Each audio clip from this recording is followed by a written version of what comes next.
नमस्कार दोस्तों, जय श्री राम, राधे राधे। इसके पिछले वीडियो में आपको बताया था कि अभी हम लोगों का पहला राइड शुरू होने वाला है। तो हम लोगों का पहला राइड जो हुआ है वो नेपाल हम लोग गए थे कुछ दोस्तों के साथ। ये कार ट्रिप था। ये हम लोग गए थे सौराहा, चितवन में सौराहा एक जगह पड़ता है। बहुत ही खूबसूरत जगह है, बहुत ही अच्छे अच्छे रिसोर्ट्स है, बहुत ही अच्छी सीनरीज है। एक नदी किनारे बसा हुआ है। फिर वहाँ से हम लोग गए थे जलवीरे एक जलप्रपात है जो कि मुगलिंग के नज़दीक पड़ता है। मुगलिंग से 5-6 किलोमीटर पहले पड़ता है। वहाँ पे हम लोग गए थे उसी में, और उसके बारे में डिटेल्स है। दूसरा हम लोग भंसार में क्या क्या कैसे हम लोग भंसार कटाते हैं, क्या है उसके नियम हैं। भंसार के साथ साथ अभी जो एक नया यातायात पर्ची का एक नया नियम आया है नेपाल में, उसके बारे में हम लोग ने वो वीडियो में एक्सप्लोर किया है, वो बताया है। तो आइए, जैसे कि आप देख रहे हैं कि हमारी पैकिंग हो गई है और हम निकलते हैं। अभी हम मुजफ्फरपुर से निकले हैं। मुजफ्फरपुर के रास्ते से हम लोग मोतिहारी होते हुए, मोतिहारी के बाद आता है सुगौली, सुगौली के बाद रक्सौल के बाद हम लोग प्रवेश करते हैं नेपाल में वीरगंज के रास्ते। वीरगंज पहुंचने के बाद हम भंसार कटाते हैं। भंसार कटाने के बाद तो हम आगे के वीडियो में बाकी सारे डिटेल्स आपको बताएंगे। तो आइए चलते हैं।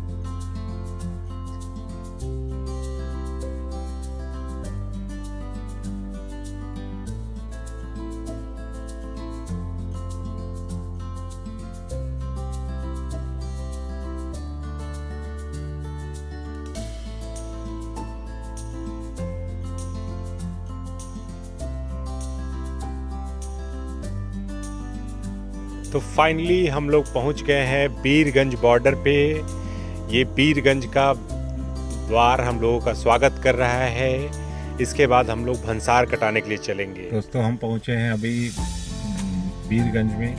रक्सौल से सटा हुआ है वीरगंज नेपाल, और वहाँ के भंसार पे अभी भंसार कटाने का काम है। हमारे मित्र भंसार कटा रहे हैं। बाबू भंसार कटा के ला रहे हैं। लगता है किसी जग को जीत के आ रहे हैं।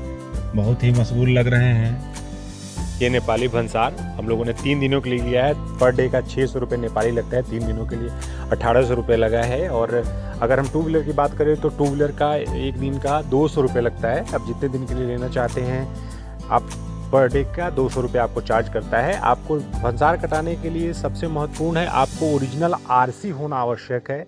अगर आप ओरिजिनल आरसी नहीं लेकर आते हैं तो आपको कठिनाइयों का सामना करना पड़ सकता है। दूसरी बात देखें तो भंसार के आसपास में बहुत तरह के लोग होते हैं जो आपको 100-50 रुपये लेके भी आपका काम करा सकते हैं। आप चाहे तो आप खुद से भी जाके भंसार कटा सकते हैं। आपको आपका आरसी लेके एक टोकन लेना पड़ता है। टोकन लेके 3 काउंटर्स होते हैं। पहला काउंटर जो होता है वो आपका डॉक्यूमेंट वेरीफाई करके वो पर्ची बनाता है। दूसरा जो है पेमेंट सेक्शन है, यहाँ पे आप पेमेंट करते हैं। पेमेंट होने के बाद वो जो तीसरा है जो चेक करके, फाइनली चेक करके और आपको निर्गत कर देता है। इसके साथ ही अगर आप बाहर जाना चाहते हैं, अगर अंदर जाना चाहते हैं, जैसे काठमांडू, पोखरा जाना चाहते हैं, तो आपको एक यातायात पर्ची लेनी होती है, जो आपको अंदर जो भी पुलिस होते हैं या जो भी वहाँ के यातायात संबंधित जो कर्मचारी होते हैं उसकी जांच करते हैं। उसके बिना आपको समस्या का सामना करना पड़ सकता है। आप उनको लिए बिना नहीं जाए वहाँ। भंसार की वैलिडिटी रात 10 बजे तक होती है। आप जितने दिन के लिए जाते हैं उतने दिन के लिए आपको भंसार लेना होता है। अगर किसी कारण से अगर आप वहाँ फंस जाते हैं या आपको आने में देरी हो जाती है और अगर भंसार नहीं होता है तो वहाँ की DTO अच्छी खासी हमें पेनल्टी करती है। तो जब भी जाए तो अवश्य जितने दिन हमें जाना हो उतने दिन का भंसार लेके जाए, या कोशिश करें कि जो निश्चित समय है, जो हम जितने दिन का हमने भंसार लिया है उससे पहले हम वापस आ जाएं।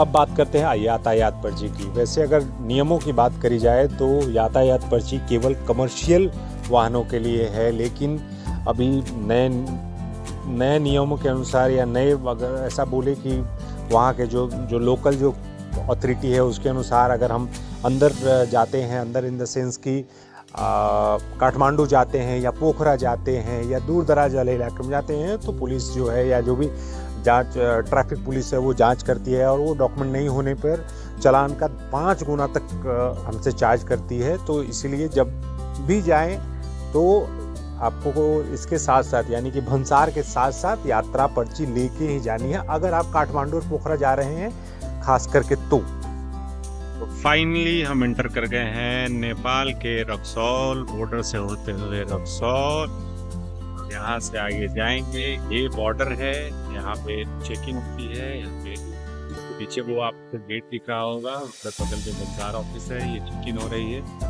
और ये मेन रोड है जो कि शहर को जाती है।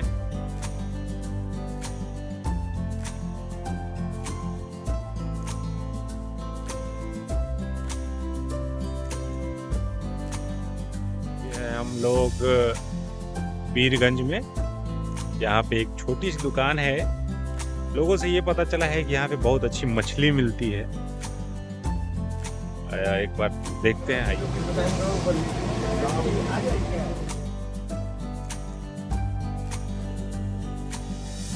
बहुत ज़्यादा वेटिंग टाइम होने के कारण हम लोग को दुखद यहाँ पे नहीं मिल पाया, तो चलिए आगे चलते हैं।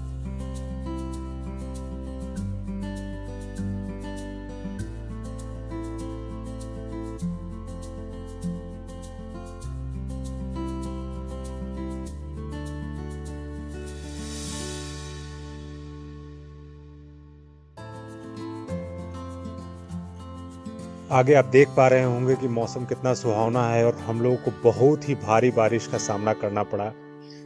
किसी तरह हम लोग, क्योंकि सिंगल रोड से हैं, तो किसी तरह हम लोग आगे की तरफ बढ़ पा रहे हैं।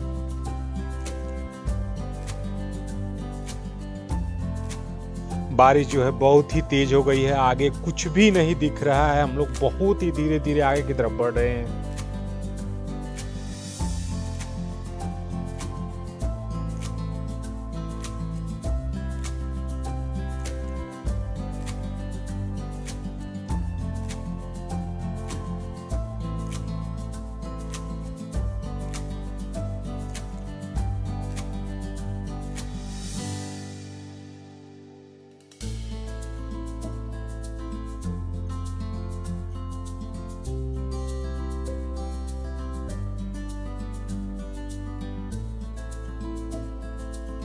बारिश अभी अभी रुकी है और हम लोग रुक के यहाँ के नज़ारों का और आपके लिए वीडियो शूटिंग कर रहे हैं रोड किनारे। बहुत ही खूबसूरत नज़ारा है, जैसे लग रहा है हम लोग जन्नत में आ गए हैं। आप भी देखिए। अभी रुक के वीडियो ले ही रहे थे कि अचानक से फिर से बारिश शुरू हो गई, तो हम लोग जल्दी जल्दी से गाड़ी में आके बैठे और फिर से चलने लगे अपने, क्योंकि अंधेरा भी होने लगा है और हमें अभी और थोड़ी दूर और जाना है, तो हम लोग निकल गए हैं फिर से। फाइनली हम लोग पहुंच गए हैं अपने होटल, जो कि सौराहा में है, चंद्रमा रूम्स। बहुत ही रिजनेबल प्राइस पे यहाँ पे रूम्स मिलते हैं। हम लोग 4 दोस्त आए हैं और बात करें प्राइसेस की तो 1800 रुपये नेपाली, जो अगर इंडियन में कन्वर्ट करते हैं तो हमें होते हैं लगभग 1200-1250 रुपये के आसपास में। बहुत ही खूबसूरत रूम, बहुत ही सुकून भरा, शांतिपूर्ण। तो चलिए मिलते हैं फिर कल सुबह। नमस्कार दोस्तों, राधे राधे, जय श्री कृष्णा। आज है हमारे नेपाल यात्रा का दूसरा दिन। हम लोग अभी हैं सौराहा में। सौराहा चितवन नेशनल पार्क के है, जहाँ जो टाइगर रिजर्व है वहाँ पे हैं। आइए आपको यहाँ के कुछ नज़ारे दिखाते हैं। अभी सुबह के 6 बज रहे हैं।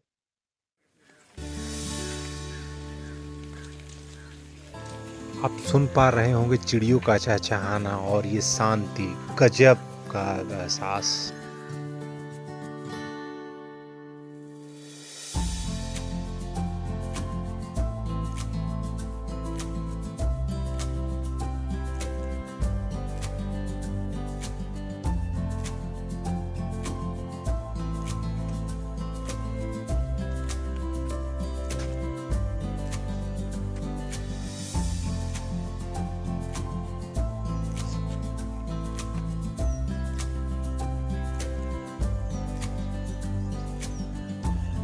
नदी उस पार दिख रहा है हाथियों का झुंड, जंगल सफारी के लिए।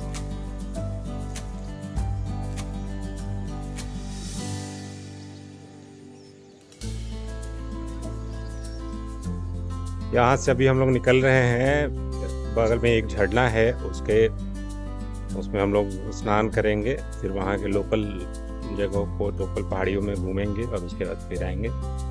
आइए चलते हैं।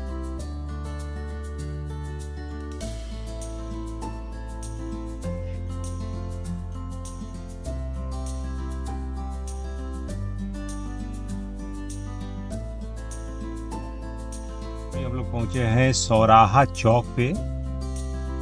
ये जो सामने जो सड़क दिख रही है, मैं थोड़ा जूम करके दिखाता हूँ। सामने जो सड़क दिख रही है, अगर दाहिने की तरफ जाएंगे तो ये हेटौरा से नारायणगढ़ को जाने वाली मेन रोड है।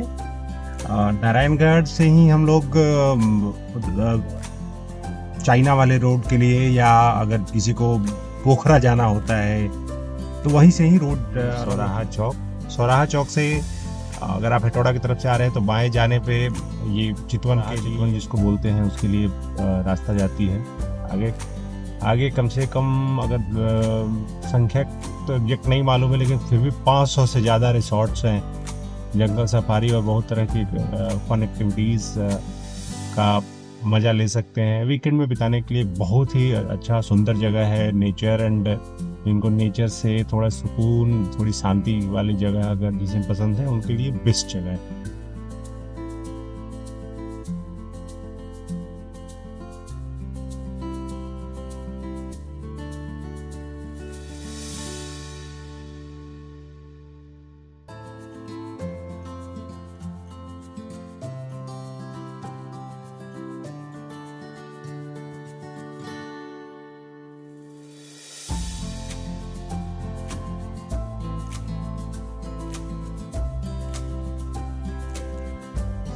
सामने के जो पहाड़ है हमें बार बार बुलाते हैं। आपको एक छोटी सी बात बताते हैं। हम लोग का ना नेपाल से सटे हुए ही हम लोगों का घर है। हम लोग बार बार यहाँ पे आते हैं।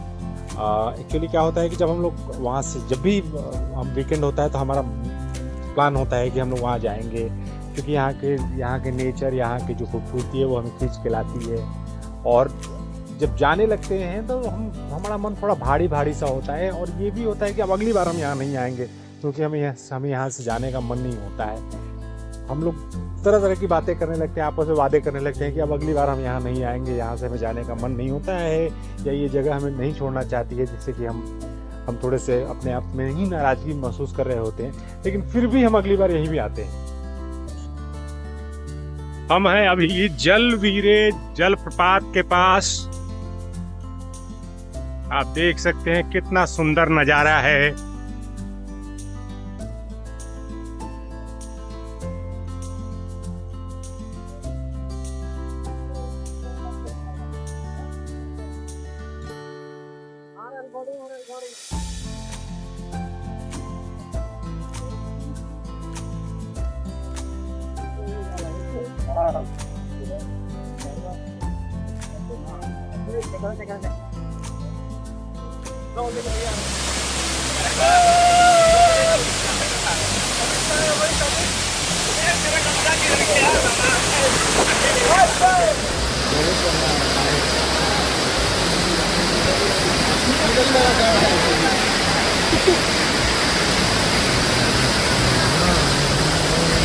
हम लोगों ने वहाँ पे बहुत सारी मस्ती की, बहुत देर तक उस झरना में हम लोगों ने स्नान किया। बारिश आ गया, इस कारण वहाँ का पूरा वीडियो नहीं बना पाया। बहुत ही तेज बारिश होने लगी। लोगों ने वहाँ मना किया कि बारिश के समय में ऊपर से पत्थर गिरते हैं, जिस कारण से हम लोगों ने पूरा वीडियो नहीं बनाया। तो इसी कारण से हम लोग रिटर्न आ गए। रास्ते में हम लोग खाना खाएंगे, और खाना खाने के बाद फिर से होटल में जाकर आराम करेंगे, क्योंकि दिन भर के इस सफ़र में तो बहुत सारे थकान हो जाते हैं। आराम करेंगे और कल सुबह जो है जितनी सुबह हो सके हम लोग अपने घर के लिए निकल जाएंगे।